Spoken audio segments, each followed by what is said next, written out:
what we're seeing is everything pretty much has a technological angle. Historically, people have wanted to adopt the label of InsurTech, partly because it's in vogue.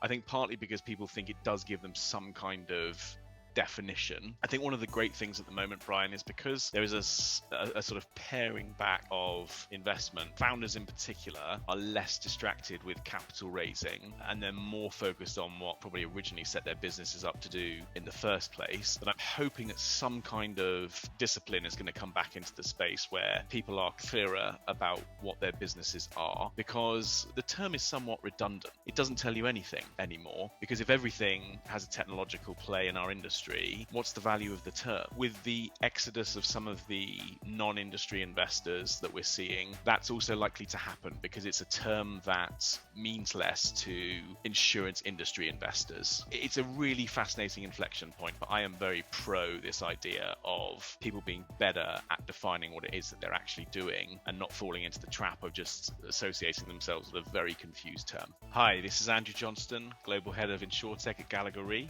and this is the future of insurance. Andrew, it's good to sit down with you. We only did this in person, and now it's like the reverse of everyone else I've talked to, where it started virtual before meeting live, but we got to sit down next to each other on a panel recently, which is very exciting. Yeah. And I got to put you on the spot and was like, will you do my podcast? And so what are you going to say? Because now you're stuck sitting next to me. Well, it's very it's great to be invited, and it's wonderful to talk to you now remotely, having met you in person. As you say, it's kind of the reverse of what's normal these days, but I'm very, very grateful for the opportunity. Thank you. Oh, excellent. Well, I do want to dig into your role. Gives you quite a bit of visibility into a number of things going on across the industry. But before we get there, tell us about you and Sure. What it is that you do and how you got there. Sure.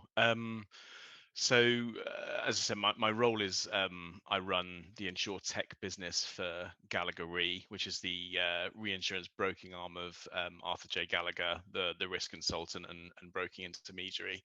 And before being at Gallagher, I was part of the legacy Willis Re team that was acquired in December 2021, which is amazing. I mean, it's sort of, I can't decide whether it feels like yesterday or sort of 10 years ago, but I think it's both.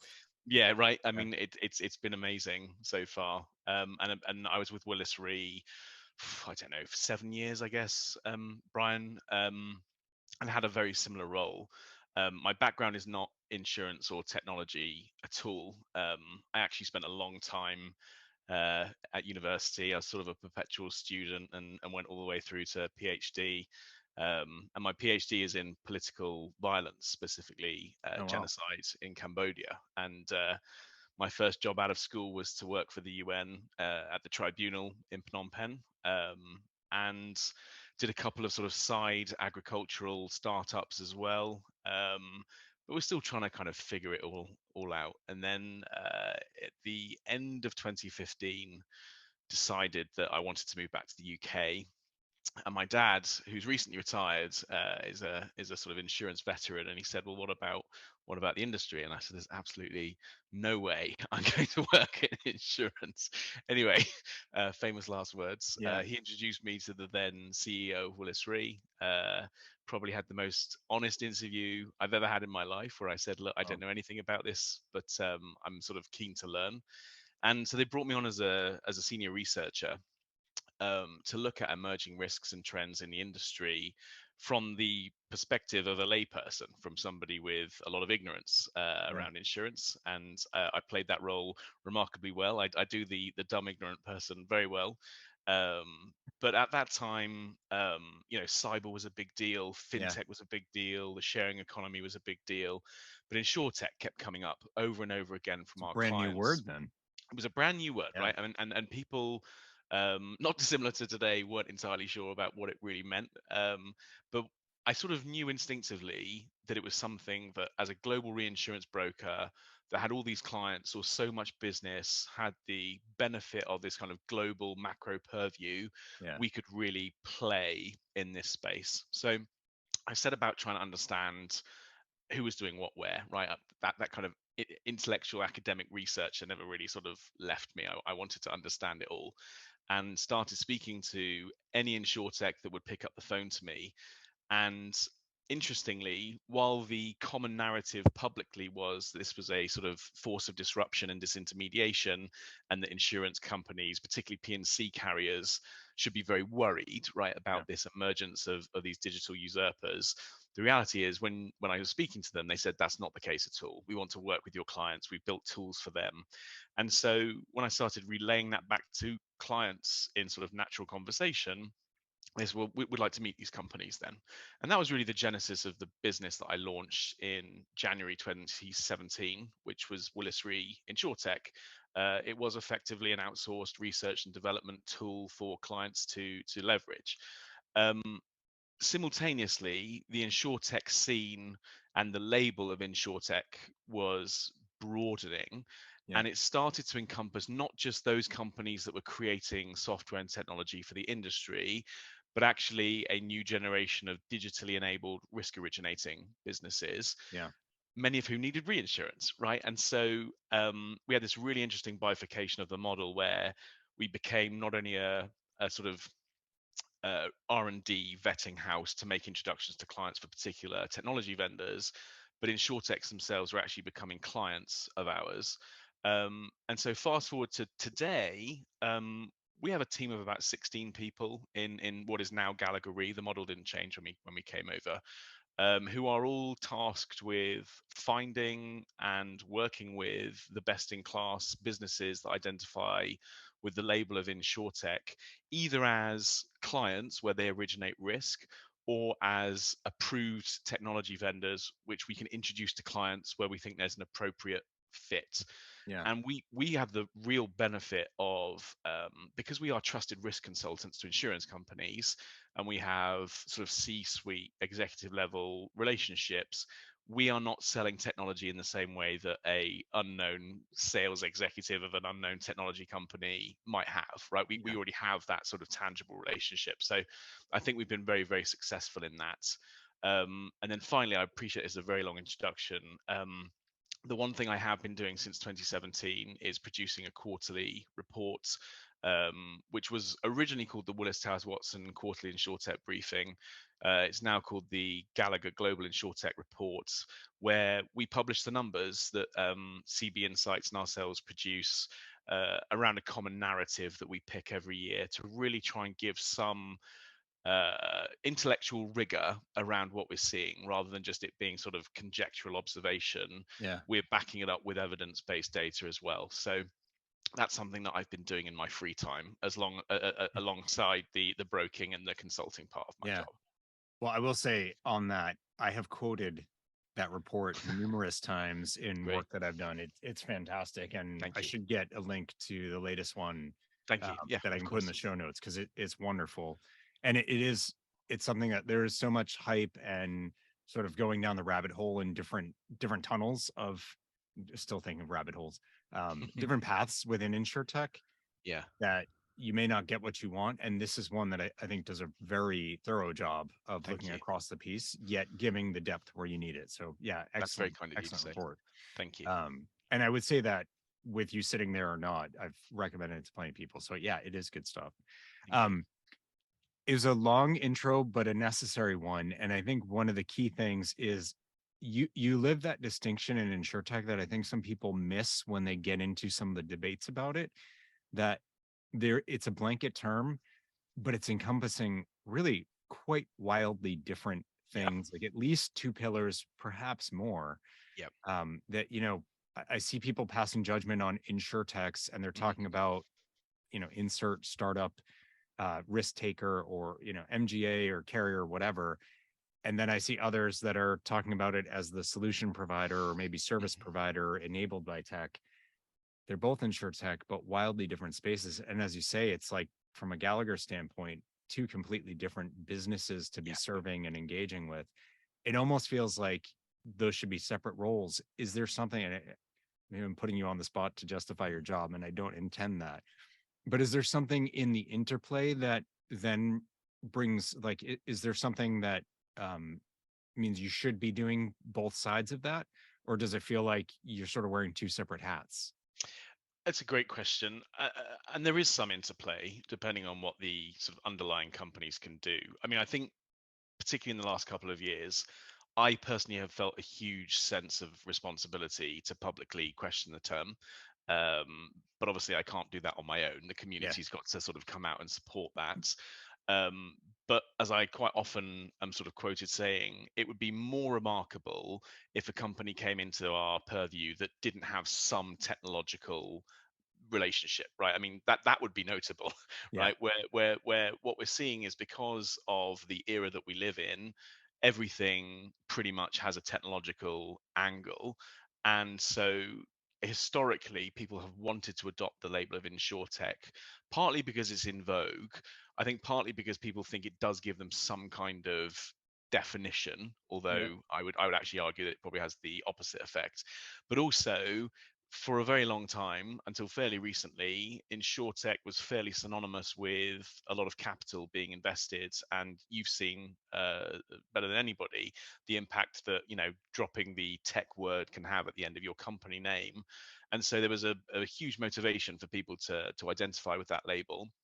I think one of the great things at the moment, Brian, is because there is a sort of paring back of investment, that companies, founders in particular, are less distracted with capital raising, and they're more focused on what they probably originally set their businesses up to do in the first place. Yeah. But I'm hoping that some kind of semantic and taxonomic discipline is going to come back into the space where people are clearer about what their businesses are, because the term, and I think it's already guilty of this, the term is somewhat redundant, right? Yeah. In as much as it doesn't tell you anything anymore, because if everything has a technological play in our industry, what's the value of the term? Yeah.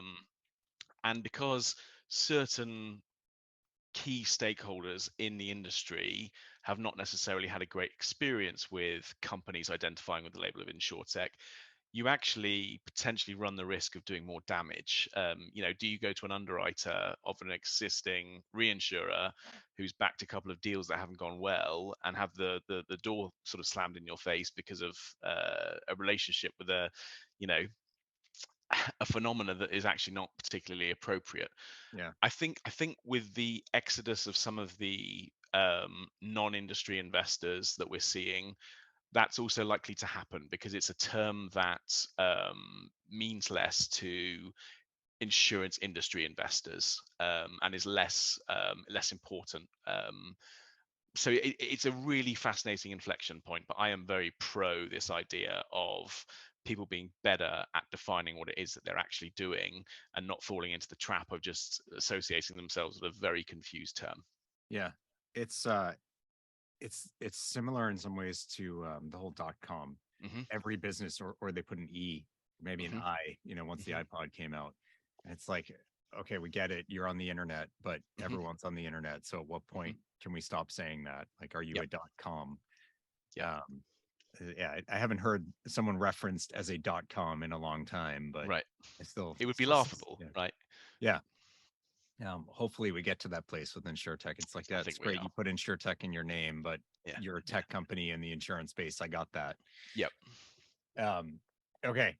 Well, so given this purview that you have both across, I mean, you're seeing across the piece, really across Hmm. carriers, geographies, industries, and also across the multiple definitions of InsurTech. Hmm. And I apologize for using the word.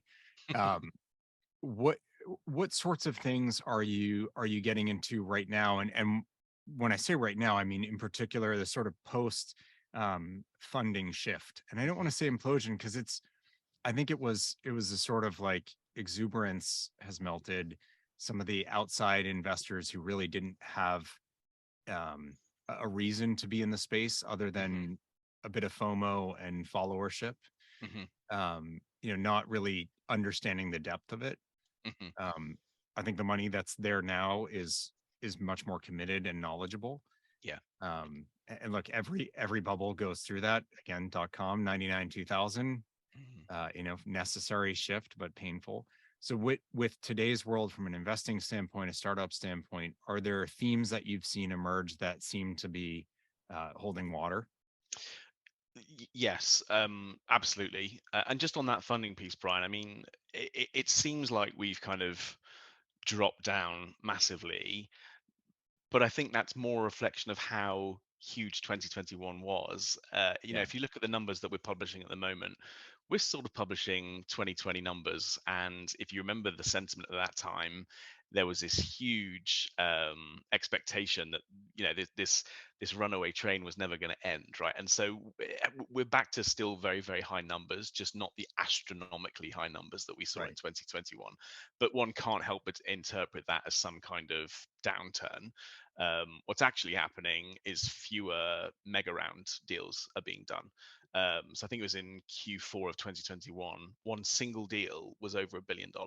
Yeah. If you add that into a data stack, that all of a sudden becomes a huge number, whatever else goes in the mix at the same time. In terms of key trends, my answer is going to be a little bit underwhelming, and apologies for that. But I think one of the key trends that we are seeing is more of a social one than a sort of technology or company specific one, in as much as akin to the dot-com bubble. I think that people are more comfortable now with calling things out for what they are. I Mm. think people are more comfortable with understanding what it is that they actually want to get out of the technology. But I think the most important thing that we're certainly seeing at a insurance sort of company executive level is people better understanding the distinction between the what and the how. And for us, the how has always been the InsurTech part of the equation. But the what is really what people should be focused on, which is what is the business outcome I want from any kind of engagement with an InsurTech business? And that typically is a business what, right? It's a very straightforward commercial decision, which should be able to be articulated in non-InsurTech commercial terms, right? Yeah. Whereas up until not that long ago, the what was almost the InsurTech themselves, which was the enabling force.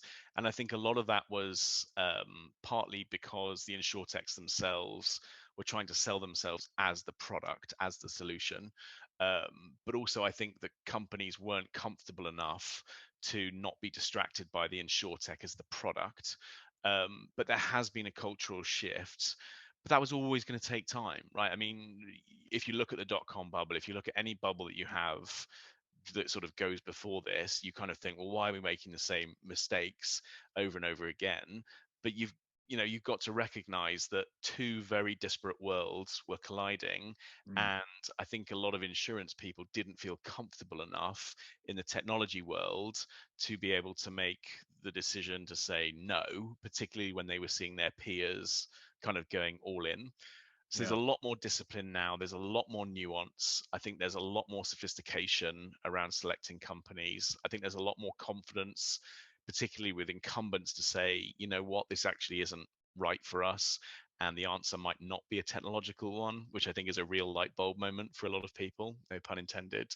But there is that discipline that's coming in, and I think that is the single biggest sort of trend that we're seeing at the moment. It was like for some companies it was a moment of technology for technology's sake. Absolutely. And I saw so many insurtechs on the solution provider side selling their cool tech, and I was like, yeah, but what's the use case? What's the Mhm, need? mhm, Um, so I'm looking at my iPad. I remember when the first iPad came out, I don't think it had a camera, a front facing camera on it. mhm. And I was like, I don't really know what I would use this thing for. Right. But without a camera, it's the camera could immediately see, like, well, I was traveling to London a lot at the time and I had a new kid. And so it was like, doing FaceTime with the family would be Yeah. a nice thing to do on that. But without a Yeah. camera, it's hard to see a need. But it's cool tech, and and Apple's Yeah. showing all the tech. That's great. But I struggled for the use case. Yeah. Um, I do want to ask, for a number of carriers, they were conservative and hesitant before, Mhm, and they're still that way. And mhm, maybe, that search for the what is still like beguiling to them. mhm, mhm. Um, where where do we get to, and some carriers are willing to play and know what they're trying to solve for, they just may not know how, and so they're willing to look around. But for those that were stuck before, they weren't buying the cool tech, Hmm. and now they're still hesitant. Is there an unlock for them? Do you think that they will make that move, or do you think this is a moment of maybe separation in the market, not between an insurtech carrier and a legacy carrier, but just dismissing the insurtech phrase? It's more about those who are willing to engage and those who aren't. Yeah. Do you think everyone's going to sort of get religion, or actually we are witnessing this potential fork in the road where there's going to be more of a separation, and those who just never get on board because of various reasons why they're hesitating start to see their business erode from under them, get acquired, become irrelevant, whatever the outcome might be? Hmm. Do you think we're going to change, or this is actually a moment of separation? I think it's such a intelligent question. It's the absolute right sort of question that we should be asking. I think as a broad generalization, I think most companies will get the religion, to coin your phrase. I think what will not happen is that everybody that's getting the religion will be going out and shopping on their own, right?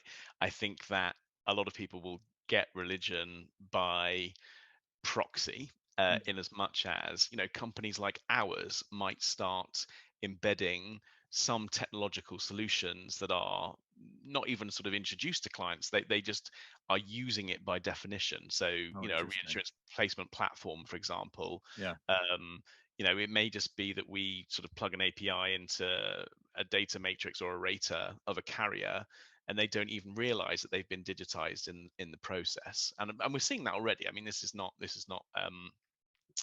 uh, new, what I'm expressing. Um, and I think that somewhat paradoxically, because companies are being more disciplined, and I think because companies are being more realistic, you could make the case, and we're seeing it already, that they're actually more likely to make a selection of something because they have a better understanding of what it is that they're looking for. They're less likely to be sort of blinded by sort of analysis paralysis, or Yeah. whatever, magpie syndrome type thing that people have suffered from before. And so I think that we will see an uptick, particularly as prices are coming down. You sort of referenced M&A. I think that we'll probably see a degree of M&A as insurtech prices come down, perhaps not as much as people anticipate. But there will undoubtedly be some deals along the way. Now, whether or not that's a deal to acquire a strategic partner, or the opportunity to rehabilitate a company and then try and sell it again in 5 years' time, Yeah. only time will tell.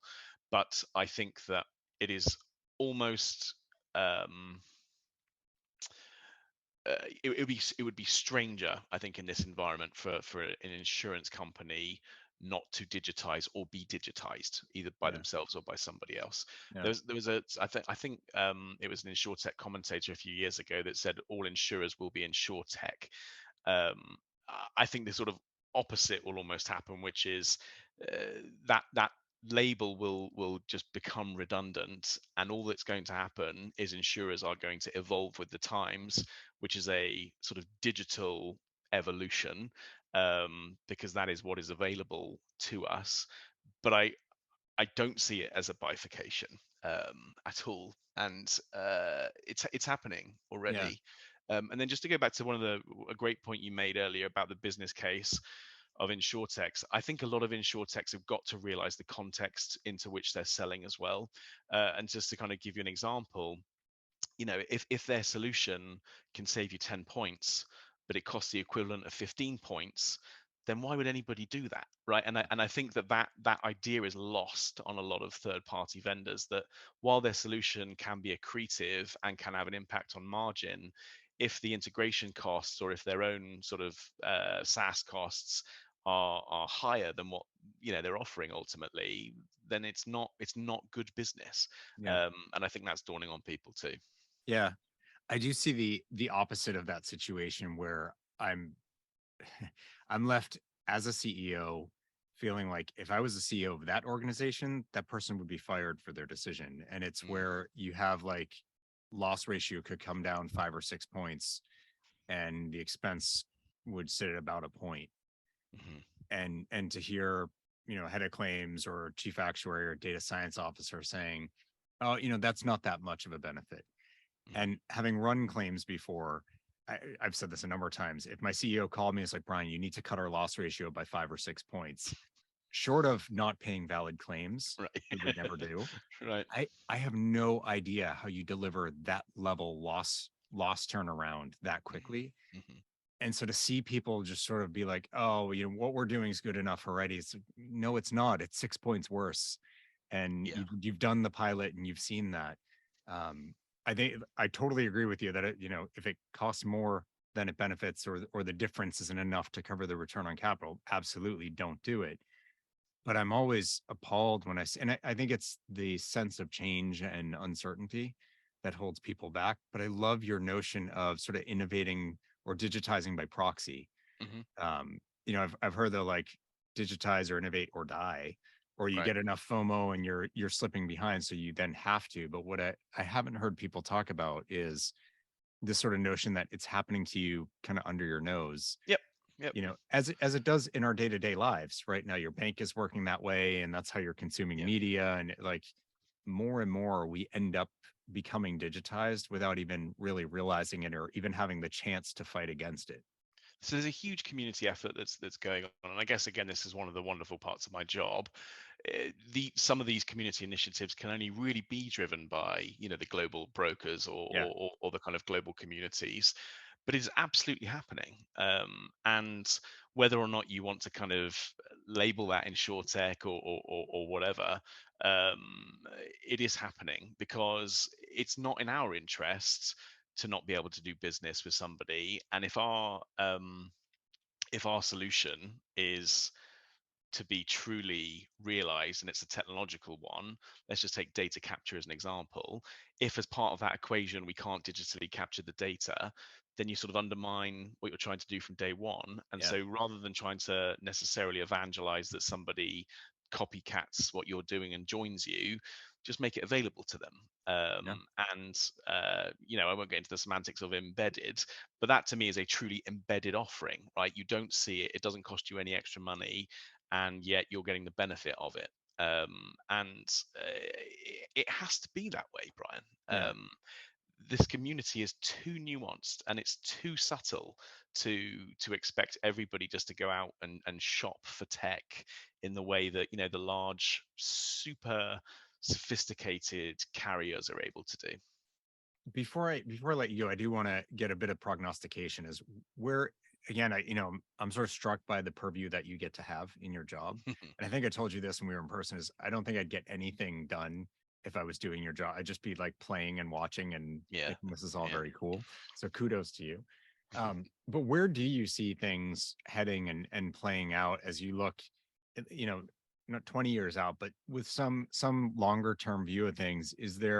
Are there themes that you think are striking you today as like I see the tide starting to turn? I see these things as being the next emergence. Yeah, so again, I think my answer is going to be slightly underwhelming in as much as I think by and It's large, insurance. Everything is overwhelming. It's very easy. The bar is low.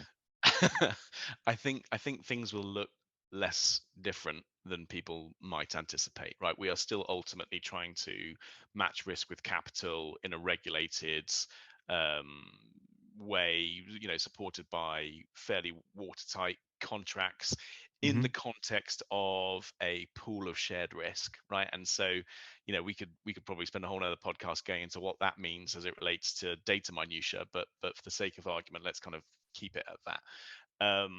I don't think that you can. I don't think you can sort of transform that process fundamentally. I think you will see, or we will see some trends where new liquidity is brought to the table. I think we will see some trends where new types of risks are introduced or better understood, and there is sort of support around the underwriting and pricing of those from better access to transparent data. I think that we will see innovations in and around contract wording and regulation, and Yeah. I think that we will see some innovations around better understanding that shared pool of risk, and potentially putting it into different kinds of deciles. But I don't think it's going to be transformed to the extent that we wouldn't recognize it today.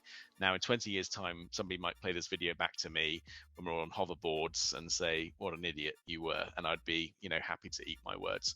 What I do think we will see, which I think has the potential to be transformational, is I think that there will be less focus on trying to squeeze out fractional points from an existing market. I think that we will see products and tools and solutions going into parts of the global community that currently don't have access to even some basic insurance services.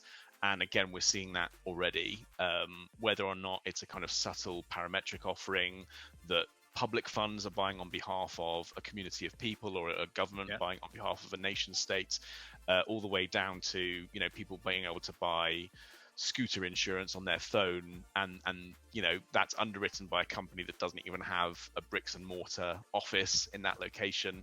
I totally see that happening. I think what's going to be really important for us as an industry is to engender the right level of confidence across the board, so that the traditional tier 1, tier 2, tier 3 reinsurers feel comfortable underwriting risks that they might otherwise not have had access to before. But I think that in the next 20 years, that will be truly transformational. I do not think it will be. I don't think I can state enough how big I think that opportunity could be for the industry if we can get it right. Yeah, I agree with you, and that the basic look and feel of things will actually not be as profoundly different as, frankly, it's fun to say it will be. I don't think that and that's largely been the case for everything. Any sort of Gartner's forward-looking statements about lots of things, and it's like that may still be true. It's just decades off. You mentioned hoverboards. I think Back to the Future already took place. Back to the Future 2, or whichever one was in the future. Oh, I can't remember. Yeah, I'm sure. So. I'm sure. Or it's close. And I think Blade Runner's just about to happen. I saw on a map. So, something's going on. Fairly certain we're not anywhere near any of that. So, well, we were all going to be in autonomous cars by 2018, and right. I drove myself to that panel that we spoke on like a fool instead of having my pod come pick me up and take me. Well, I appreciate Brian. What's that? You're such a Luddite. Yeah, I know. The rest of us did. Yeah, I'm old school. Well, I do appreciate the time, and I think your work must be a ton of fun, and maybe that's just an outsider's view, but the things that are going on and the different pieces of it that you get to see from all that perspective, fascinating. So I really do appreciate you bringing that today. Thank you. I must say, I feel like I have such a blessed job, and you sort of alluded to it. I think left to my own devices, I probably would focus on the how, because I find that part truly fascinating. But from a sort of commercial discipline perspective, I've got to be focused on the what, certainly about 95%, and then I allow myself 5% to look at tomorrow's world. But it's good practice for consulting with clients, because I think it's the right approach to take. But it does require some discipline. But I feel very, very lucky to have my job. Oh, fantastic! Thank you for taking some time today. Thank you. Thank you to Andrew for taking some time out of his day to share a little bit with all of us. It is a really, I think, lucky spot he gets to be in. And I think from the sounds of it, I think he'd agree. He's in the middle of so many of the key players and so many of the different perspectives that are driving the change in this industry, from the creative side to the kind of enabling side to the consuming side. And these are the pieces of the puzzle that come together collaboratively to try to move the industry forward. And AGG gets a really cool ability to interact with each of those. And obviously Andrew's work is sort of at the nexus of that. I think it's fascinating. And I will link in the show notes to that annual report. It's gold.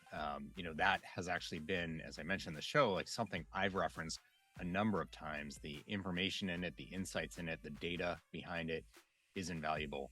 So you can definitely check out the show notes to get that. And it's free, so everyone can have access to it. Brilliant stuff. Thank you so much to Andrew and to the team at Arthur J. Gallagher Reinsurance for giving him up a little bit so that we could sit down and talk. And I hope it was, informative, inspirational for all of you, and gave you a sense of that perspective. And hey, there's a lot of things going on. There's a lot of players involved in this. Maybe you felt like, well, none of this applies to me. In Andrew's work alone, he gets to see each of those moving pieces and how they come together from a lot of different perspectives. And there's really no one left out of that equation. AJG is a broker, and he's in particular in the reinsurance brokerage piece of it. You could say, well, we're a broker, we don't matter. But this sort of, digitization by proxy, because of what a broker might put in place, and then what the clients on both sides of the brokered equation are experiencing as a result of that, you can be a driver of change, not just for what you're using for your own sake. And, maybe that's a piece of the puzzle you haven't thought about. So wonder for yourself, where do you sit in the equation? Could you be driving change in the industry, or could you accept change in a way that maybe you hadn't thought of before? Maybe you already have and didn't even realize it. It's brilliant, really brilliant stuff. Pushes us all to think a little bit more creatively about how we can drive progress in this industry. So thank you to Andrew. Thank you to all of you for tuning in. I hope this was interesting to you. And, one of the ways you can keep moving forward in this whole kind of mindset shift that I'm trying to help spark for the industry is through the show, listen, engage, like, review, rate, share the show with people you care about. But also there's this whole book series that spawned the idea for the show. And there's a new book that's all about the collaboration between multiple parties in this equation, just like what Andrew's work is. It's The Future of Insurance, Volume 3, The Collaborators, that I got to work on along with David Gritz from InsurTech New York, a contribution from Sabine Vanderlinden, who needs no introduction. She runs and founded Alchemy Crew, but is just such a force of energy in the change and the possibility of this industry. Fantastic book, 5 case studies of insurers and InsurTech solution providers. One of the 2 kind of InsurTech pots that Andrew talked about, driving change. How did they do it? What went well? What didn't? What can we learn from that so we can make change, make progress, make innovation a reality better? You can go to future-of-insurance.com. You can get the podcast there, all of the books, including Volume 3. There's a link to everything right at that site, future-of-insurance.com. I hope to see you back next time. I hope that this was inspirational and valuable for you. And tune in again, and you'll get more of the same. Thanks, everyone.